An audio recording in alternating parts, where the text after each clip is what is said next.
Assalamualaikum warahmatullahi wabarakatuh. Hai teman-teman, berjumpa lagi dengan aku di sini. Ya, jangan bosan-bosan ya lihat aku. Sebelum aku mulai dengan materinya, aku akan menjelaskan salah. Aku akan membuat satu pantun buat kalian. Semoga harimu menyenangkan ya dengan pantun ini. Dengerin baik-baik. Di siang hari duduk di taman. Nah, ini baru bener. Lihat kucing makan ikan. Nih, berjumpa lagi, Pipo, lagi, berjumpa lagi wahai teman. Semoga harimu menyenangkan. Jadi UTS itu jangan stres-stres, dibuat enjoy. Oke? Sekarang kita masuk ke materi. Sebelum masuk ke materi, perkenalkan dahulu. Nama saya atau nama aku adalah Dita Nurfianti. Nah, setelah perkenalan sekarang masuk nih ke materinya. Sebelum masuk ke materi, ngapain sih sebenarnya aku di sini? Jadi, di sini aku ini akan menjelaskan tentang tugas UTS aku dari Bapak Sunanto yang terhormat, ya, tentang UTS mata kuliah landasan pendidikan. Nah, sekarang waktunya kita masuk ke materi atau pertanyaan pertama, yaitu jelaskan 7 aspek kompetensi pedagodik guru. Ada kan di sini tuh. Sebelum aku jelasin, kalian tahu nggak sih pedagogi itu apa? Pedagogi sendiri adalah ilmu atau seni dalam menjadi seorang guru. Jadi seorang guru itu tidak asal mengajar, mendidik, atau apapun itu, tapi guru itu punya seni atau punya khas. Seni itu kan khas ya, seni ciri khas untuk mengajar, untuk mempelajari siswanya. Nah, istilah ini biasanya merujuk kepada strategi pembelajaran atau gaya pembelajaran, dan lebih tepatnya kita gunakan sebagai strategi pembelajaran kepada siswa. Nah, sekarang kita masuk nih ke intinya. Yuk, sebentar. Oke, fix. Yang pertama adalah mengenal karakter peserta didik. Ya, mengenal karakter peserta didik ini sangat penting. Really important to teacher to know peserta didik tuh sifatnya kayak gimana sih. Jangan-jangan dia nakal, atau dia pintar, atau dia aktif, atau dia pendiam. Karena bermacam-macam peserta didik akan kita temui ketika kita menjadi guru. Jangankan menjadi guru deh, ketika kita menemui anak kecil, itu kan banyak tuh sifat-sifat karakteristiknya. Itu yang dinamakan mengenal karakteristik peserta didik ya. Apa sih gunanya sebenarnya kita bagi guru untuk mengetahui itu?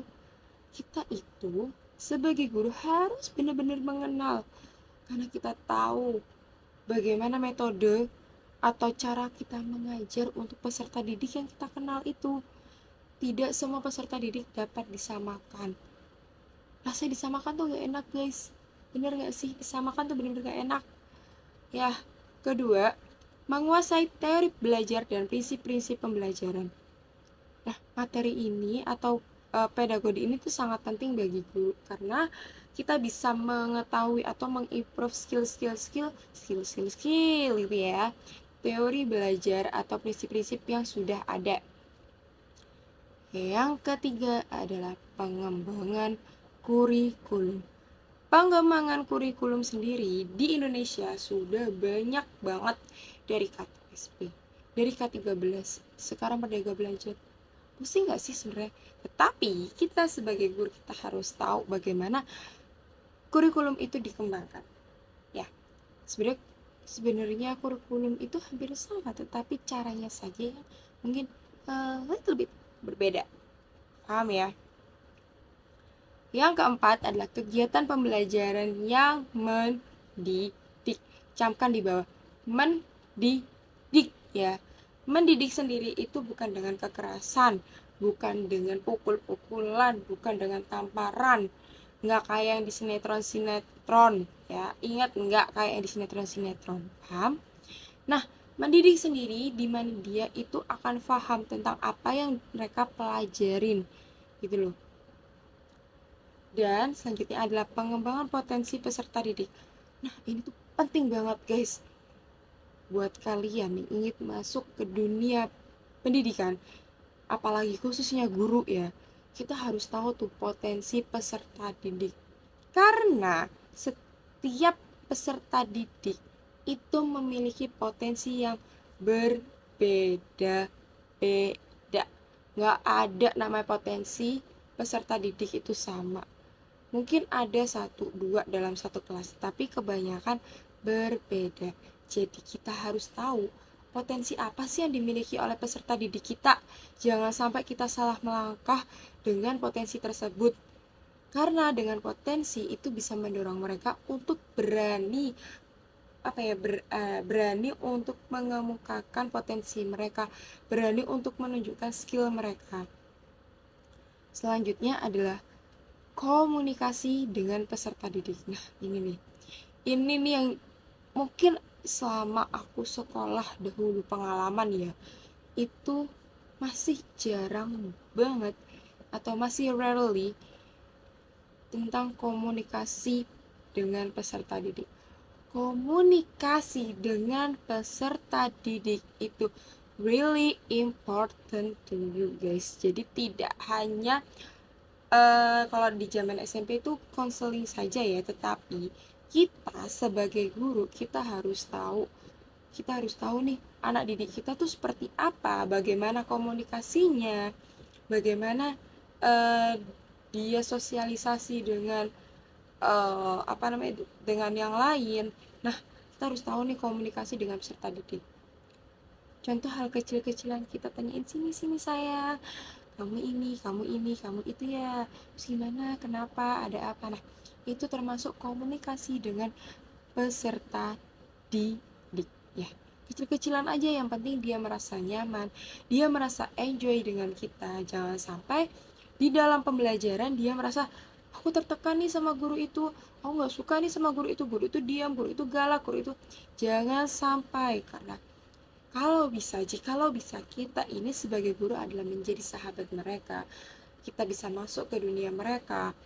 Kita bisa menjadi partner, bestie. You know bestie guys, pasti kalian tahu lah ya. Itu kata bestie itu sangat populer di anak-anak zaman sekarang. Zaman-zaman gitu loh, kalian tahu kan. Nah, yang terakhir adalah penilaian. Batuk guys. Penilaian dan evaluasi. Nah, penilaian dan evaluasi sendiri itu really important juga buat kalian yang ingin menjadi guru. Bagiku juga sih ya, karena penilaian itu kita mengetahui kemampuan siswa. Kalau evaluasi itu tidak hanya murid, tetapi guru pun harus evaluasi. Karena dengan evaluasi kita tahu kekurangan kita di mana, kelebihan kita di mana. Nah, ketika kita menemukan kekurangan, kita harus menggali lagi, mengeksplor lagi tentang diri kita, tentang kenapa sih aku kayak gini, kenapa sih kok aku mengajar seperti ini, kenapa sih kok anak-anak seperti ini. Berarti kita harus mengevaluasi diri kita. Jadi setelah mengajar itu aku kasih tips, kita harus mengevaluasi. Kita harus tahu kekurangan kita tadi di mana, kelebihan kita ada di mana. Karena sebagai manusia kita tuh harus belajar terus-menerus. Jangan sampai kalian merasa sombong. Aku udah bisa, ngapain aku harus evaluasi? Aku udah bisa ini, ngapain sih aku harus ningkatin? Nah, kita dengan meningkatkan evaluasi, dengan meningkatkan skill kita, meningkatkan kemampuan kita, berarti evaluasi yang kita buat itu semakin lama semakin bagus, dan kita bisa menjadi guru yang profesional. Nah, ini adalah contoh dari komunikasi dengan murid. Masuk ke soal 2 atau soal yang terakhir dicapai. Sekarang perbedaan dari istilah-istilah pendidikan berikut. Mendidik, mengajar, melatih, membimbing. Oke, ada 4: mendidik, mengajar, melatih, membimbing. Apa sih perbedaannya? Check it out. mendidik. Mendidik biasanya berkaitan dengan moral dan kepribadian seorang siswa. Kata sesuai dengan apa yang kataku, dengan kepribadian mereka, dengan potensi mereka, berarti kita mendidik. Oke. Mendidik itu biasanya tidak hanya dengan, tidak hanya ya, jangan sampai dengan kekerasan, karena jika mereka merasa tertekan, mereka akan traumatik. Traumatik itu susah banget bagi anak SD, apalagi anak tingkat kelas 1, kelas 2, 3, 4 ya. Itulah.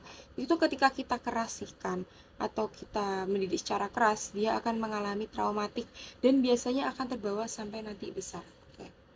Yang kedua adalah mengajar. Mengajar sendiri berkaitan dengan bahan ajar dalam bentuk ilmu pengetahuan. Jadi benar-benar berbeda ya antara mendidik dan mengajar. Mengajar itu kita memberikan ilmu yang kita ketahui kepada ilmu pelajaran, pengetahuan yang kita ketahui kepada siswa, bukan mendidik seperti kamu harus ini ya, kamu itu lebih ke mendidik. Tapi kalau mengajar, kita mengetahui atau kita memberikan ilmu pengetahuan kepada siswa. Contohnya itu seperti aku ini mengajar IPA, misal berarti aku ini mengajar IPA, berarti aku memberikan ilmu pengetahuan alam kepada anak tersebut. Nah, yang ketiga adalah melatih. Melatih ini biasanya berkaitan dengan keterampilan atau kecakapan hidup atau biasanya kita sebut life skill. Nah, melatih sendiri itu kita ketika mengetahui potensi anak didik kita bisa melatihnya, kita bisa melatihnya sampai potensi ini benar-benar berkembang. Kalau memang tidak bisa, mungkin dia di luar itu dia ikut ekstrakurikuler apa atau dia ikut les apa, seenggaknya kita sebagai guru itu melatih potensi mereka. Oke. Dan yang terakhir adalah membimbing. Membimbing berkaitan dengan norma dan tertib. Membimbing sendiri itu sama mendidik itu sama ya. Kalau mendidik itu lebih kita menjelaskan, tapi kalau membimbing seperti halnya anak kecil, balita yang ingin belajar berjalan. Nah, itu kita membimbingnya agar bagaimana belajar berjalan itu mudah, belajar berjalan itu asik gitu loh. Membimbing mereka sampai bisa. Tapi kalau di sini membimbing berkaitan dengan norma. Seperti hal contoh kecil kayak sebelum masuk biasanya kan kita saling lebih dahulu gitu. Terus kita membimbing anak-anak, kalian kalau ke sekolah memakai dasi atau memakai sabuk, itu membimbing mereka agar lebih disiplin, membimbing mereka agar lebih taat dengan peraturan.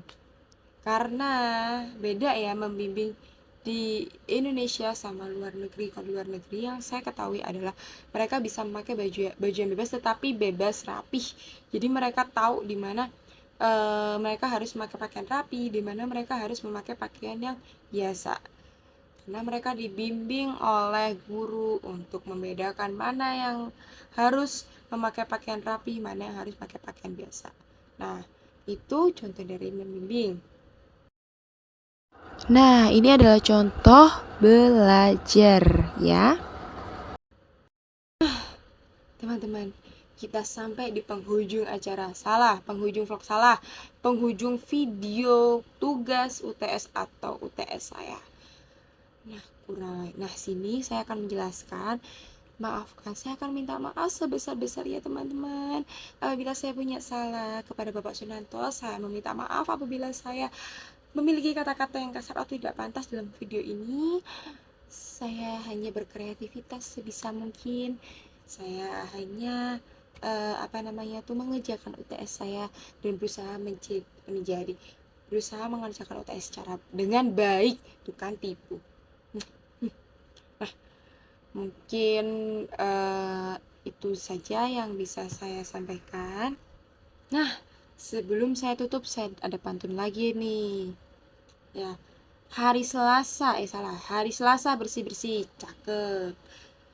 Terus pasang bendera biar berkibar. Ya, mungkin ada cara ya. Cukup sekian dan terima kasih. Maaf sekali jika presentasinya panjang lebar. Semoga kalian senang, semoga selalu dalam perlindungan Allah Subhanahu wa taala. Semoga sehat selalu. Sampai jumpa di lain waktu. Terima kasih. Wassalamualaikum warahmatullahi wabarakatuh. Bye bye. Jangan lupa like, comment, and subscribe ya guys. Dadah.